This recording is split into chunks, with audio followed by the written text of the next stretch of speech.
Hey, what's going on, guys? It's Clementine here. I've seen a lot of people do some character concepts for upcoming Marvel Rivals heroes, so I wanted to throw my hat in the ring. I'm currently a GM1 tank player, Peak Celestial 2, so I think I'm pretty good at this game, and I have some ideas I'd like to share.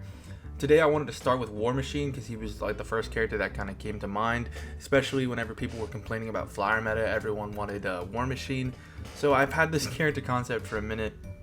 Obviously, I'd keep War Machine as a tank. He'd kind of just be Iron Man but bulkier for a lot of people's concepts, where he's still flying, he's still perma-flying, but he's just a tank. I'm not gonna have that. I'm gonna have him be mostly on the ground. But for starters, he'd have 650 HP, similar hitbox to Thor, maybe a little bit bigger between like Hulk and Thor in that little middle range, because he would be on the ground a whole lot, but when he is in the air, he's moving a little bit slower. So he'd still be a relatively easy target to hit, but he'd have a passive like hover, like Mag and Hela, where he's just holding space in the air and he slows its slow descent. This would be very just simple for War Machine. I mean, he's in the Iron Man armor, he's obviously gonna float a little bit. But his second passive I have is Scrap Metal, which is for every 200 damage that he mitigates with his E ability, it'll add 1 charge to his secondary fire. I'll get into that in a second. But this is basically just going to be how his gameplay loop is centered around, where he's mitigating damage, and then from that mitigated damage he can add to his own. So for his primary fire, I don't see a lot of burst weapons in Marvel Rivals yet, so I wanted to give one to War Machine. He'll have a 3-round burst from his arm cannon, whether it be bullets or like plasma from the Iron Man suit. He would just be shooting in 3-round bursts, have a 30 ammo, so about 10 bursts per clip, and a 40-meter fall off. So he's more in that poke range. He's able to do damage from a distance a little bit. I feel like this separates him a lot from the other tanks who, I mean, half of the tanks are like melee characters, you know? None of them have any kind of range except for Groot.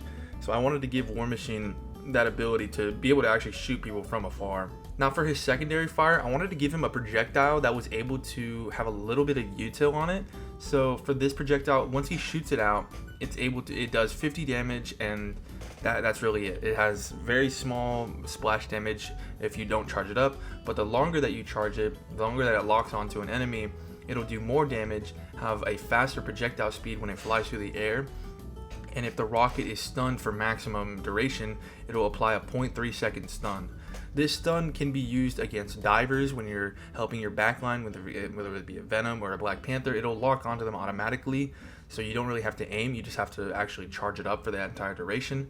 As well as being able to use as an engage tool before you use your boosters to fly in. You're able to stun an enemy, get a quick burst of damage, fly in, do your burst, do another melee, maybe another right click. And you'd start with the 1 charge, but again, the more damage you're mitigating with your E ability, you can max up to 3 charges. Not that you'd shoot 3 at a time, but you'd have, like, once you shoot a rocket, you can shoot another one, and then it's while the first is still recharging on that 8-second cooldown. Now for his shift, obviously a lot of characters have their movement abilities on their shift. I wanted to give him just the exact same thing, just very simple. He'd activate free flight, kind of in function like Star-Lord's free flight, but with a lot shorter duration, and he moves a little bit slower. And this is not on a resource like Star-Lord's, this is just on a cooldown. It can be ended early, but maximum 3 seconds, and it goes on a 4-second cooldown. This cooldown is basically really about just repositioning and taking high ground. He excels on high ground. He's able to take it really easily with his shift. Just like imagine Diva's boosters from Overwatch just on War Machine. Now to keep him, this one does look a little bit like DM, but I promise it's a little different. Of course, he has on his other shoulder, I imagine the right click comes from his right shoulder, and the E comes from his left. He'll have another shoulder mounted laser that destroys projectiles in front of him within like a 3-meter range. This one, I try to make it different from DM from Overwatch, but you kind of can't do a whole lot with a flying robot tank kind of dude in terms of damage mitigation, other than just having him like block like Ram, and I think that'd be really cringe. So I gave him just kind of DM. It can eat ults like Groot, you can eat the Grav, whatever. But again, for every 200 damage you're mitigating, you're like using the bullets and the whatever, you're scrapping that metal and you're using it towards your right clicks. So that was kind of the differentiating factor that I had in mind to keep him different from D.Va from Overwatch, was the fact that the more damage you're mitigating, you're actually like recouping into your right click, allowing you to have a lot more damage potential. One of the things with D.Va from Overwatch is that your defense matrix, all it does is mitigate damage. That's really all it is. There's no like team like progressive util with it other than just mitigating damage. You can't do more damage with it. You can't like boost your team up. You can't apply anything to the enemy. It's just about mitigating damage, eating ultimates, eating cooldowns, which still can apply here. But with how, like, I don't want to say progressive, but with how active fights are in Rivals, I wanted to give him more of a pushback mechanic where the more he's like protecting his team and eating ults and mitigating damage, the more he's rewarded in the sense that he has more damage output with his right clicks. Now this is what I wanted to keep the resource speeder for. I didn't want him to have two resources, one for flying, one for his E. So I wanted to keep the resource right here. But he also cannot shoot while he's in his mitigating state, which is kind of the trade-off for being able to do more damage after he's mitigated the damage. But he first needs to save his team, and then once he mitigates all the damage, he's able to actually shoot back and with a higher damage output. And then for his ultimate, obviously it's called Boom. You looking for this? I mean, what else can you call it at that point? This one, I kind of in my head, it's visualized like High Noon, where once you activate it, the screen will kind of get like a green tint on it, and every enemy in your line of sight has a reticle that's closing in on them. And once that reticle is fully locked on, you're able to shoot more missiles out, and those missiles do a good amount of damage. But the main point is that they deal a 2.5 second stun.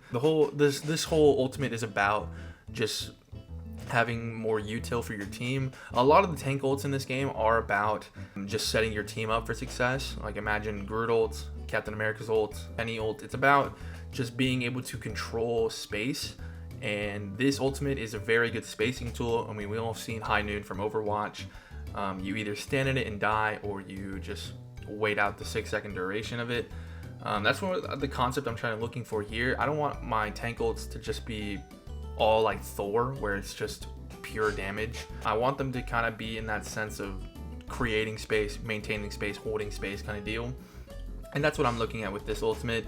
It's about holding space, maybe even taking space if you're trying to swing a corner with it, because the punishment for not respecting this ultimate isn't just instantly dying. It's that stun. It's the 2.5 second stun that can lead into follow-ups. Because I also don't want to reward the War Machine player with just a kill, just instantly dying if you're in his LOS. There still should be some follow-up needed to secure the elimination, which wouldn't be too hard because you do have the lock-on right-click as well as the 3-round burst, and 2.5 seconds is fucking like so long in a game like this. So I think this whole kit would work really well in Marvel Rivals. A hyper-mobile tank who's able to peel for his team as well as make space. I feel like this is really, really beneficial. It's really more of an interesting concept than the thing of just punching shit. Now for the team ups, I wanted to give him one where he's the anchor and one where he's the recipient. For Iron Man, he'd obviously be the recipient, and this is just Iron Man gives him better boosters. I'd imagine they would take Squirrel Girl out of the Stark team up to give him this, which would just give him the ability to fly faster and for longer. This would kind of give him the ability to stay in the air as much as possible, where you're able to just shift straight upward and then hold space to hover down slowly, and then continue your shift, continue training and cycling them to where you're actually able to stay in the air forever.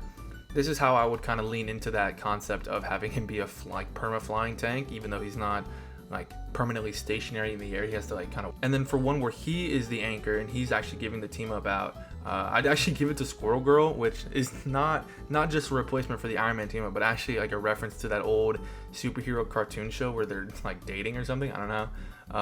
And I imagine he'd give Squirrel Girl the same kind of robotic acorn like Stark does, but this one, instead of like a homing missile, it's more or less just a really fast acorn, kind of giving her kind of like the Junkrat perk from Overwatch, where he has like one less in the clip, but the grenades have a faster projectile speed and less of an arc, where she's basically just shooting bullets, and those bullets are bombs, kind of deal. Except this is only like one acorn. So those are my concepts for War Machine for Marvel Rivals. If y'all think this is cringe, fuck you guys. But if you think this is cool, let me know in the comment section below. I want to do some more of these, so let me know if you find this interesting. That's all I have to say. Thank you for watching. Make sure to like and subscribe. LOL.